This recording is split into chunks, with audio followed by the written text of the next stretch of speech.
దెయ్యం పట్టిన వ్యక్తిని మీరు మీ లైఫ్‌లో ఒక్కసారైనా చూసే ఉంటారు.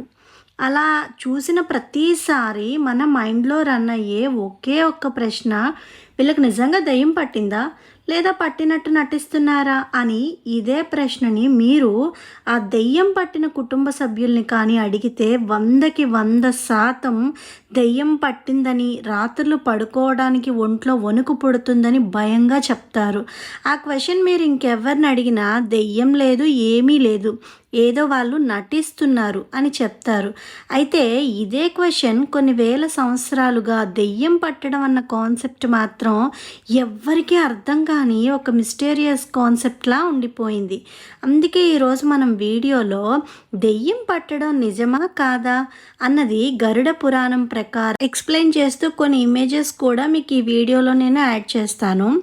గరుడ పురాణంలోని ప్రేతకాండ, ధర్మకాండ ప్రకారం చనిపోయిన వ్యక్తి శరీరం నుండి బయటకు వచ్చే ఆత్మలలో 6 రకాలుంటాయి. అంటే ఒక మనిషి శరీరం నుంచి వచ్చే ఆత్మలు 6 రకాలుంటాయి. అసలు ఆత్మలేంటి? ఇప్పుడు చూద్దాం. ఆత్మలేంటో మొదటిది దేవజీవం. ఇక్కడ జీవం అంటే గరుడ పురాణం ప్రకారం ఆత్మ అని అర్థం. ఎవరైతే వాళ్ళు బ్రతికున్నంత కాలం నిజాలు మాత్రమే మాట్లాడుతూ, దాన ధర్మాలు చేస్తూ, స్వచ్ఛమైన మనసుతో, భక్తి శ్రద్ధలతో దైవాన్ని పూజిస్తారో, మంచి పనులు మాత్రమే చేసి ఉంటారో, వాళ్ళ శరీరం నుండి బయటకు వచ్చే ఆత్మ దేవజీవంగా మారుతుంది. ఈ దేవజీవంగా మారిన వాళ్ళు 100కు 100% మంచి కర్మను మాత్రమే చేసి ఉంటారు. కాబట్టి వీళ్ళు డైరెక్ట్‌గా స్వర్గానికి వెళ్తారు. స్వర్గంలో వాళ్ళ కాలం పూర్తయ్యేంత వరకు సుఖాలను అనుభవించి, వాళ్ళ కాలం పూర్తయిన తరువాత తిరిగి భూమి మీద ఉత్తమమైన కుటుంబంలో మనిషిగా పుడతారు. డబ్బు, పేరు, ఆస్తులతో కంఫర్టబుల్ లైఫ్‌లో జీవిస్తారు. సో, ఈ జన్మలో కాకపోయినా మనం వచ్చే జన్మలో అయినా రిచ్ ఫ్యామిలీలో పుట్టాలి అంటే అట్‌లీస్ట్ ఇప్పటినుంచైనా మంచి కర్మలను చేయటం స్టార్ట్ చేయాలి. ఇక రెండోది, జీవం ఎవరైతే వాళ్ళు బ్రతుకున్నంత కాలం కొన్ని మంచి కర్మలను, కొన్ని చెడు కర్మలను, మొదటిది పూర్తిగా మంచి కర్మ, రెండవది మంచి కర్మలు, చెడు కర్మలు ఇలా రెండింటిని చేసి ఉంటారో వాళ్ళ శరీరం నుండి బయటకు వచ్చే ఆత్మ మనుష్య జీవంగా మారుతుంది. వీళ్ళు ముందుగా స్వర్గానికి వెళ్ళి వాళ్ళ మంచి కర్మల వల్ల సంపాదించుకున్న స్వర్గకాలాన్ని అనుభవించి, కాలం పూర్తయిన తర్వాత నరక కాలాన్ని అనుభవిస్తారంటే నరకానికి వెళ్తారు. ఎప్పుడైతే వాళ్ళ స్వర్గ నరక కాలాలు పూర్తి చేసుకుంటారో, మంచి కర్మల వల్ల ఎక్కువగా చేసిన వాళ్ళు సంపన్నుల ఇంట్లో, చెడు కర్మలు ఎక్కువగా చేసుకునే వాళ్ళు కటిక పేదరికంలో జన్మిస్తారు. ఇక మూడవది రాక్షస జీవం.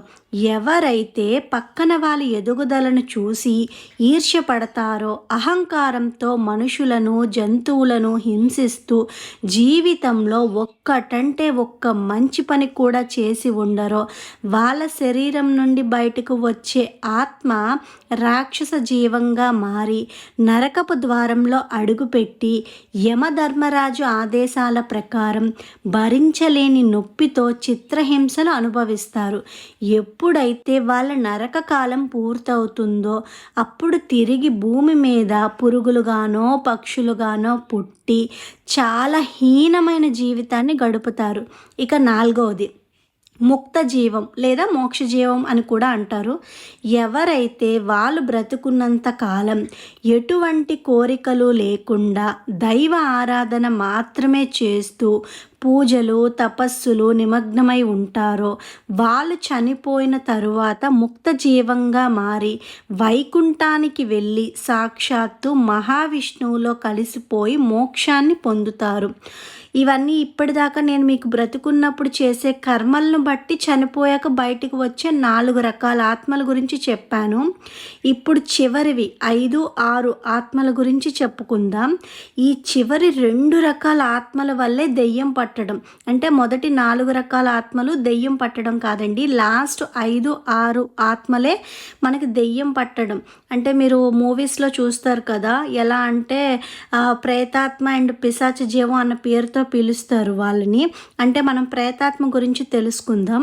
చనిపోయిన వ్యక్తి శరీరం నుండి బయటికి వచ్చే ఆత్మ కేవలం కొన్ని పరిస్థితుల్లో మాత్రమే ప్రేతాత్మగా మారుతుంది. ఆ కండిషన్స్ ఏంటో చూడండి. నెంబర్ 1 పిండ ప్రదానాలు, శ్రాద్ధ కర్మలు చేయకపోవడం. నేను ఇందాక చెప్పిన 4 రకాల ఆత్మలు దేవజీవం, మోక్షజీవం ఈ రెండింటికి మాత్రమే మీరు పిండ ప్రదానాలు చేసినా, చేయకపోయినా, స్వార్థ కర్మలు నిర్వహించినా, నిర్వహించకపోయినా వాళ్ళు చేసుకున్న మంచి కర్మల వల్ల పైలోకాలకి వెళ్ళిపోతారు. కానీ చెడు కర్మలు మాత్రమే చేసిన వాళ్ళకు కనుక మనం పిండ ప్రదానాలు, శ్రాద్ధ కర్మలు నిర్వహించకపోతే ఖచ్చితంగా ప్రేతాత్ములుగా మారుతారు. అలా మారాక యమలోకాలకు వెళ్ళలేక వాళ్ళు నివసించిన ఇంట్లో కానీ 100 సంవత్సరాలైనా చెక్కు చెదరని మర్రి చెట్టు మీద కానీ లేదా వాళ్ళ శరీరాన్ని దహనం చేసిన శ్మశాన వాటికల్లో కానీ ఈ 3 ప్లేసుల్లో ఏదో ఒక చోట ఇరుక్కుపోతారు. అయితే వీళ్ళు భూమి మీద ఇరుక్కుపోవటానికి కారణం పిండ ప్రదానాలు, శ్రాద్ధ కర్మలు జరగకపోవడం. కాబట్టి కోపంతో వాళ్ళ కుటుంబంలోని వ్యక్తులను ఇబ్బంది పెడుతూ ఆరోగ్య సమస్యలను సృష్టిస్తూ ఇండైరెక్ట్గా శ్రాద్ధ కర్మలను నిర్వహించమని హెచ్చరిస్తూ ఉంటారు. ఎప్పుడైతే కుటుంబ సభ్యుల విషయం అర్థం చేసుకుని వాళ్ళ కోరికలు నెరవేరుస్తారో అప్పుడు ఆ ప్రేతాత్మలకు విముక్తి లభించి పై లోకాలకు వెళ్ళిపోతారు. రెండోది అకాల మరణం చెందటం. అంటే ఒక మనిషి అనుకోకుండా రోడ్ యాక్సిడెంట్ వల్ల కానీ లేదా ఎవరి చేతిలో అయినా చంపబడిన చివరికి వాళ్ళ ప్రాణాలు వాళ్ళే తీసేసుకున్న వీళ్ళందరూ కూడా చనిపోయిన మరో క్షణమే ప్రేతాత్మలుగా మారిపోతారు. అయితే వీళ్ళలో రోడ్ యాక్సిడెంట్ వల్ల చనిపోయిన వాళ్ళైతే ఒక కన్ఫ్యూజ్ స్టేట్లో ఉండిపోయి వాళ్ళు చనిపోయారనే విషయాన్ని కూడా జీర్ణించుకోలేక మొదటి 13 రోజులు వాళ్ళ ఇంటి చుట్టూ వాళ్ళ యాక్సిడెంట్ జరిగిన ప్లేస్ చుట్టూ తిరుగుతూ వాళ్ళ కుటుంబ సభ్యుల కలలో మాట్లాడడానికి కూడా ట్రై చేస్తూ ఉంటారు. అయితే 13వ రోజు పిండ ప్రదానాలు చేసిన తర్వాత యాక్సిడెంట్ కారణంగా వాళ్ళు చనిపోయారని బంధాలు తెంచుకోలేక తప్పదని అర్థం చేసుకొని వాళ్ళు యమలోక ప్రయాణాన్ని మొదలు పెడతారు. కానీ వేరొక చేతిలో చంపబడిన వ్యక్తి మాత్రం ఇంత సింపుల్గా భూమిని వదిలిపెట్టి అయితే అస్సలు వెళ్ళరు. వాళ్ళ చావుకు కారణమైన వాళ్ళ మీద పగతో రగిలిపోతూ ప్రతీకారం తీర్చుకోవటానికి విశ్వ ప్రయత్నాలు చేస్తారు. వీళ్ళు యమలోక ప్రయాణం మొదలు పెట్టాలి అంటే వాళ్ళ పగ అయినా తీరాలి లేదా వాళ్ళ కుటుంబ సభ్యులు ప్రేత శాంతి నారాయణ బలి లాంటి పూజలైనా ఖచ్చితంగా చేయించాలి. అయితే వీళ్ళిద్దరికన్నా అత్యంత దారుణమైన పరిస్థితి మాత్రం వాళ్ళ ప్రాణాలు వాళ్ళే తీసుకున్న వాళ్ళు ఎదుర్కొంటారు. ఎందుకంటే వాళ్ళు ఏ వయసులో వాళ్ళ ప్రాణాన్ని తీసుకున్నా సరే, ఎగ్జాంపుల్ వాళ్ళ ఆయుష్ 65 సంవత్సరాలు అనుకోండి, 60 సంవత్సరాలకే వాళ్ళు బలవంతంగా చనిపోయినా, 70 అయితే ముందుగా చనిపోయారా, వాళ్ళ ఆయుష్ తీరేంత వరకు కూడా భూమి మీదే ప్రేతాత్మలుగా ఇరుక్కుపోయి ఆకలి బాధలతో పశ్చాత్తాపంతో చిత్రహింసలు అనుభవిస్తారు. అలా ఎప్పుడైతే వాళ్ళ ఆయుష్ తీరుతుందో అప్పుడు తిరిగి యమలోక ప్రయాణాన్ని మొదలు పెడతారు. సో ఇలా పిండ ప్రదానాలు, శ్రాద్ధ కర్మలు చేయకపోయి అనుకోకుండా రోడ్ యాక్సిడెంట్ వల్ల మరణించిన ఎవరి చేతిలో అయినా చంపబడిన ఆఖరికి వాళ్ళ ప్రాణాలు వాళ్ళే తీసేసుకున్న వీళ్ళందరూ కూడా ప్రేతాత్మలుగా మారుతారు. అయితే 90% ప్రేతాత్మలు వాళ్ళ అవసరాలని, కోపాలని ఇండైరెక్ట్గా చెప్పాలనుకున్న వాళ్ళకి చెప్పటానికి ట్రై చేస్తారు తప్ప వాళ్ళ ఇంకొకరు ఒంట్లోకి ఆవహించటం లాంటివి చాలా వరకు చేయరు. కానీ ఈ ప్రేతాత్మలకు కనుక ఎక్కువ కాలం పిండ ప్రదానాలు, శ్రాద్ధ కర్మలు అందకపోతే మాత్రం వాళ్ళ పగ తీరకపోయినా ప్రేతాత్మలు కాస్త పిశాచ జీవులుగా మారి బలహీన మనస్తత్వం ఉన్న శరీరంలోకి ప్రవేశించి అనుకున్నది సాధించేంత వరకు ముప్పు తిప్పలు పెడతారు. దీన్నే మనం దెయ్యం పట్టడం అని పిలుస్తాము. ఇదే విషయాన్ని గరుడ పురాణంలోని చాలా క్లియర్గా చెప్పారు. అయితే దీన్ని బట్టి మీరు అర్థం చేసుకోవాల్సిన విషయం ఏంటంటే, మీ ఎదురుగా కనుక ఒక దెయ్యం పట్టిన వ్యక్తి కూర్చున్నాడు అంటే తన ఒంట్లో ఉన్నది పిశాచాత్మ, లేకపోతే ఎలాంటి పరిస్థితుల్లో మరణించిన వారు ఉన్నారో వాళ్ళ ఒంట్లో అన్నది మీరు తెలుసుకోవాలి. నెంబర్ 1, ఎక్కువ కాలం ప్రేతాత్మలుగా ఉండటం. ఇందాక మనం ఆల్రెడీ చెప్పుకున్నాం కదా, ఎక్కువ కాలం పిండ ప్రదానాలు జరగకపోయినా, శ్రాద్ధ కర్మలు నిర్వహించకపోయినా ప్రేతాత్మలు కాస్త పిశాచ జీవులుగా మారుతాయి. సో ఇది ఫస్ట్ కండిషన్. రెండవది, అతి దారుణమైన పాపాలు చేసి ఉండటం. ఎవరైతే వాళ్ళు బ్రతికున్నప్పుడు హత్యలు, మానభంగాలు, మోసాలు చేస్తూ ఇతరుల బాధల్లో వాళ్ళ సంతోషాన్ని వెతుక్కుంటారో, సొంత తల్లిదండ్రుల్ని, గురువుల్ని హింసిస్తూ ఆనందాన్ని పొందుతూ ఉంటారో, వాళ్ళందరూ కూడా చనిపోయిన మరుక్షణమే పిశాచ జీవులుగా మారుతారు.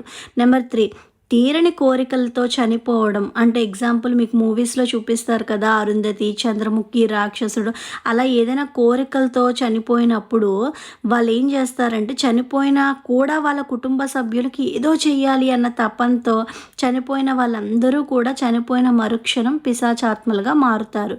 ఇక నాలుగవది, చివరిది, చేతబడుల వల్ల కానీ నరబలుల వల్ల కానీ చంపబడడం. మీరు రీసెంట్గా చూస్తున్నారు, ఎవరైనా కొంచెం ఎదుగుతున్నారు అంటే చాలు, వాళ్ళ చుట్టూ ఉన్న వాళ్ళలో 90% మంది వాళ్ళ పతనాన్ని కోరుకుంటారు. కొంతమంది అయితే ఇంకొక అడుగు ముందుకు వేసి చేతబడులు లాంటివి కూడా చేయిస్తూ ఉంటారు. ఇలా చేతబడుల వల్ల ప్రాణాలు కోల్పోయిన, నరబలి వల్ల ప్రాణాలు కోల్పోయిన వీరిద్దరూ కూడా పిశాచ జీవులుగా మారుతారు. అయితే ఈ 4 కండిషన్స్ ఎక్కువ కాలం పిండ ప్రదానాలు, శ్రాద్ధ కర్మలు నిర్వహించకపోవటం, అతి దారుణమైన పాపాలు చేసి ఉండటం, తీరని కోరికలతో చనిపోవడం, చేతబడుల వల్ల కానీ నరబలుల వల్ల కానీ ప్రాణాలు కోల్పోవడం, ఇలా ఈ 4 కండిషన్స్లో ఏ కండిషన్ వల్ల మనిషి చనిపోయినా ఖచ్చితంగా పిశాచ జీవాలుగా మారి వేరే వాళ్ళ ఒంట్లో ప్రవేశించి వాళ్ళ కోరికలను నెరవేర్చుకోవటానికి విశ్వ ప్రయత్నాలు చేస్తారు. దాన్నే ఈరోజు మనం దెయ్యం పట్టడం అనే పేరుతో పిలుస్తున్నాం. అయితే ఇదంతా విన్నాక కేవలం పిశాచి ఆత్మల వల్లే మనిషికి దెయ్యం పట్టడం జరుగుతుందని మీకు ఒక క్లారిటీ వచ్చింది అనుకుంటున్నాను. నేను ఈ వీడియోలో చెప్పిన ప్రతి అక్షరం కేవలం గరుడ పురాణంలో రాసింది చెప్పాను తప్ప నాకు నేనుగా సొంతంగా కల్పించుకొని చెప్పిందంటూ ఏమీ లేదు. మీలో కొంతమంది ఈ ఆత్మలను గరుడ పురాణం అనే కాన్సెప్ట్ను నమ్మచ్చు, నమ్మకపోవచ్చు. కాకపోతే మనం ఏంటంటే ఇలాంటి విషయాల్ని సొంతంగా ఎక్స్పీరియన్స్ చేస్తే నమ్మకం వస్తుంది. సొంతంగా ఎక్స్పీరియన్స్ చేయనంత వరకు కూడా ఏమీ లేదు అనే విషయంలోనే ఉంటాం.